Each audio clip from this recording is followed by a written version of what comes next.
bad arguments. I have one. I just thought of one when you're talking about this. This is the gun control argument that I see liberals use a lot, and they'll say, yeah, so the Second Amendment exists, and it says you have the right to bear arms, but you have to keep in mind back in 1789, it took 10 minutes to load a musket, Love that one. Like, yeah, it's like the guns have evolved so much that we can't really bank on this. I was like, okay, look, all right, if that's the case, you have to look at the First Amendment too, because when the First Amendment was around, it would take you 3 weeks to send a letter across the state. So should we get rid of the first? Like, that's a terrible fucking argument, but it really is. It's because awful. It's shocking. But on rhetoric grounds, it's really interesting. So like, when you're marching through like a protest or something like that, these things hit. Right. But they don't hit like in a debate. Like I remember this. I don't know if you've seen this commercial. It kind of hits on what you were talking about, where this guy, the shooter, he goes into like his old workplace and he, caps one person and then everybody starts running away. But it turns out he had like a musket. So he was like reloading it for like 18. It was really funny. It was really, I'm like, OK, that's going to move a couple people. It's a terrible argument. It's terrible. So bad. Yeah, man. God, yeah, I hate seeing that, and it's it's funny. I never really thought about that's why I go into these. It wasn't my motivating factor, but it does bother me when I see shitty arguments. I'm like, look, you're right, and this is just like, and people try. You know what? Speaking on gun control, here's another one. It's not a bad argument, but it's an ineffective one if you really think about it, because the assault rifle argument and everything. It's like high capacity magazines and stuff. We shouldn't allow that. And yeah, I agree. I don't think that's a good idea. But unfortunately, that's what people tend to focus on. They focus on the the mass shootings because they're more visceral. They hit harder. But it's like they account for like 1% of the gun deaths in the country. It's like, if you really want to tackle this issue, you got to go way beyond that. And and once again, I do get why this motivates people, because you hear about 20 children getting killed. And you're like, okay, we got to do something to stop that. And yeah, we do. But it's a lot bigger than that. And if you just let's say that let's say they got rid of the assault weapons ban and everything, you would still be left with like 95% of all the gun deaths. And what do you got to do about like the guy who has like a history of domestic violence, who ends up, taking that violence out on somebody else? And these people that like have maybe like some sort of mental health issues, who's taking that on one, maybe two people. That's something that doesn't hit the news. That's something that's not trending on Twitter. You know what I mean? So it's just, yeah, like 40 guys this month shot their wives or girlfriends or whatever. That's not making the news. Like, it's not like those individual cases. It's just not going to. And the only solace that we have in this is that the Republican arguments are even worse. Is that they're somehow even worse than our bad ones. My favorite one is them talking about, we need to make these hard targets. We need to make sure that there are, armed guards outside the school, razor wire, metal detector, landmines. Infrared cameras and everything. And it's like, okay, so your solution is to turn every school, every gas station, every mall, every convenience store, every supermarket into a fortress. Like, that's your solution. Like that's freedom. Like that's freedom for you guys right there. It's like turning everything into this war zone. And it's like, that doesn't make any sense, but it's absurd. Like, it's absolutely absurd. And it's just wild how often people rely on this. And that's the only thing saving them, is that, their arguments are somehow way worse than ours. Yep, exactly. Yeah. And they, I mainly heard them talking about the, basically turning these schools into basically a military base. I'm like, okay, what would happen? Okay, let me put myself in that shoe, because I always try to steal, man, right? And they don't warrant it. They don't warrant it, but I still try to steal it. I'm like, okay, let's see. I'm a school shooter, and I see giant, robots, walking around the school. Am I gonna shoot up that school? No. Okay, now I'm gonna go to the mall. So what do? Now you put a fortress around the mall. Okay, now I don't want to go to the mall. Now I want to go to this, I don't know, Miley Cyrus festival. What do? Do you is this all of society now? At some point, we do have to address the issue. Yeah, it is. The absurdity of this also hit me once when I was in Washington D.C. and I was at the Smithsonian, and at the Smithsonian there's like several different museums to go through. And there's the Smithsonian, and there were 3 of them that I remember, and there was a metal detector before you can go in, check see if any firearms. But so many people wanted to go in that the line for the metal detector was way out the door, like 50, 60 people for each line. And I said, okay, if I had a firearm, these people are sitting ducks. Like they're sitting ducks right here. This does not solve the problem at all. And it's weird. The military. I'm glad you brought this up. So I was surprised to find out that you were in the military as well. Yeah. I like bringing up the military because one of the arguments that they like to use is, well, we give 17-year-olds guns in the military. Why can't we? And it's like, okay, first of all, fuck you. That's a dumbass argument. Second, sure, we give 17-year-olds firearms in the military. But let me tell you how this shit works. You show up to basic training. You spend 3 weeks being taught in a classroom everything about this firearm. You're taught what it looks like. You're taught the components. You're taught how to control your breathing. You're taught how to assemble it. And it's like 4 weeks before you ever touch a real rifle. And then when you do, you go, like, you don't carry it around with you everywhere. You lock it up in the arms room, and you only fire it when you're being watched like a hawk by your sergeant to make sure that you're doing this properly. And then they train you for 3 more weeks on that. That is not what you guys are advocating for. You're advocating for any 17-year-old or 18-year-old anywhere, just go out and buy the firearm and do whatever they want.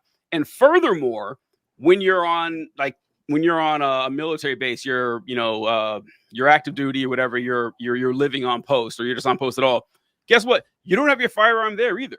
You don't. Like, when you're living in the barracks, you are not allowed to just have, because the military knows that would be insane. You do not give a bunch of 20-year-olds who are drinking all the time and emotionally unstable and getting in fights and let them have handguns in their room. That's a recipe for disaster, but that's what you guys are arguing for. So yeah, it's a shitty argument, but they don't know how the military works, and they try to use that to their advantage. And interesting story on that. So I went to basic training it was right during COVID. So early 2021 when I went in. Terrible. Oh yeah.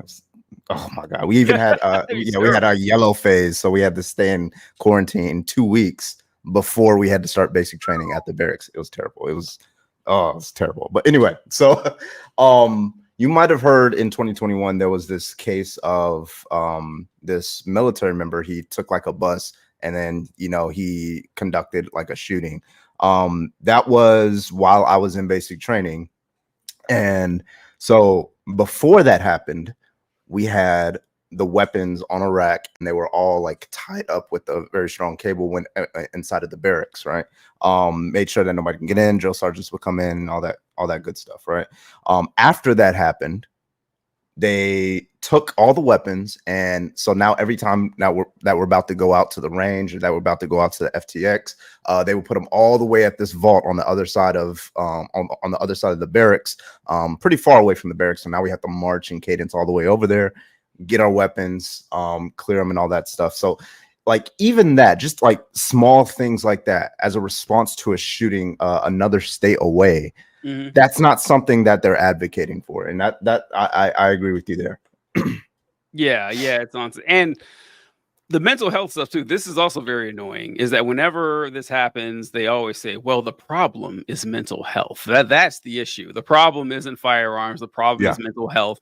And then you guys ask the obvious question, okay, why is the mental health in the United States so much worse than everybody else? Because if that's the actual issue, we should, not see the data that we do see, that we have all these firearm deaths, and it's a lot lower pretty much in everywhere else on planet Earth. And second, okay, what do we plan to do about this mental health? Like, what's your solution here? Because I'm not hearing anything saying, oh, well, we need to fund universal healthcare so people can get the mental health they need. It's just a distraction. And they're like amosexuals. Like, they're in love with firearms, and I don't get why. I say what? I'm using that one. I just don't get why. Like, they have this libidinal, like, sexual the culture desire behind it. I don't know what it is. I don't either. I really, because look, and I will say this. All right, this is something that libs get wrong, is that a lot of liberals are, some leftists too. They don't grow up around firearms. They don't know anything about them, and they're bizarre, and so they just see the danger they cause, and they can't understand why anyone would want one. And listen, you guys got to understand this. Guns are really fun and really cool. Like they are. Like you're holding a small cannon in your hand. That's incredible. And so they are really fun. So liberals can't understand that, but you still have to like make some sort of rules around this shit. You can't just let people do whatever they want.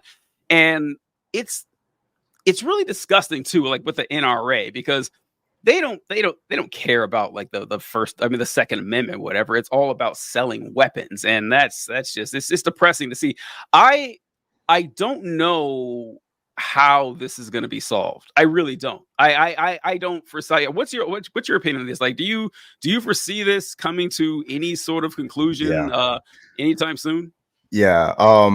I don't, because it's so secured inside of the Second Amendment that you would need some sort of massive reinterpretation of the Second Amendment, which I don't think is going to happen with this current Supreme Court. And you could theoretically try to get around it. I know Gavin Newsom tried to do it with weapons the same way Texas tried to get around with abortions, where it's not necessarily the state that's going after you, it's your citizens around. I'm not sure exactly how that turned out, but I haven't seen any arguments against that, how that wouldn't apply. It's very difficult because the interpretation is so one-sided on the Second Amendment. I don't see it changing anytime soon.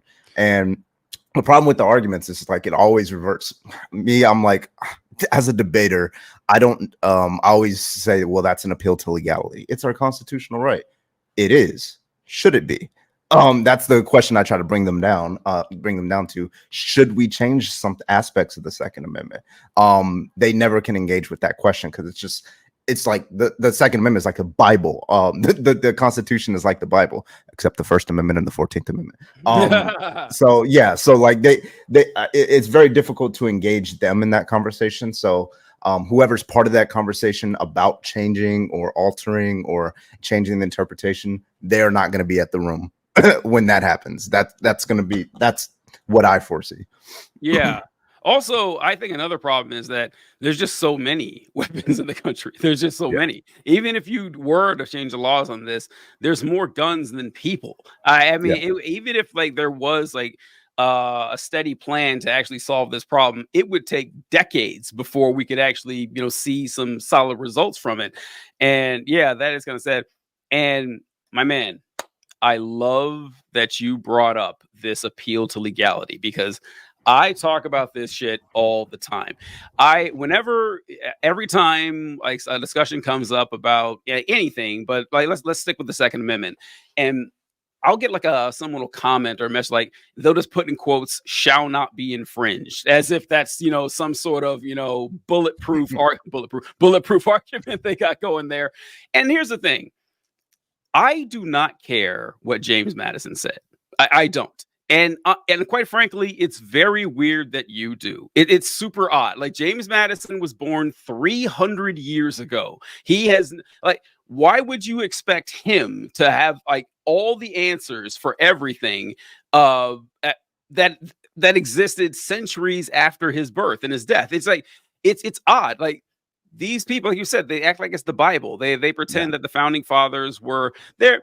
They weren't quite gods, but certainly more than men. And and they had all the answers for everything. They wrote in the Constitution, and we have no choice but to follow it. Who are we to question them? It's like, I think it's perfectly okay to question the words written by a guy who would be mystified by a dishwasher. I think we would be fine doing that. There's no we have the average 14-year-old in the United States who is currently more knowledgeable than all of the founding fathers. Yes. Yeah, like that's insane.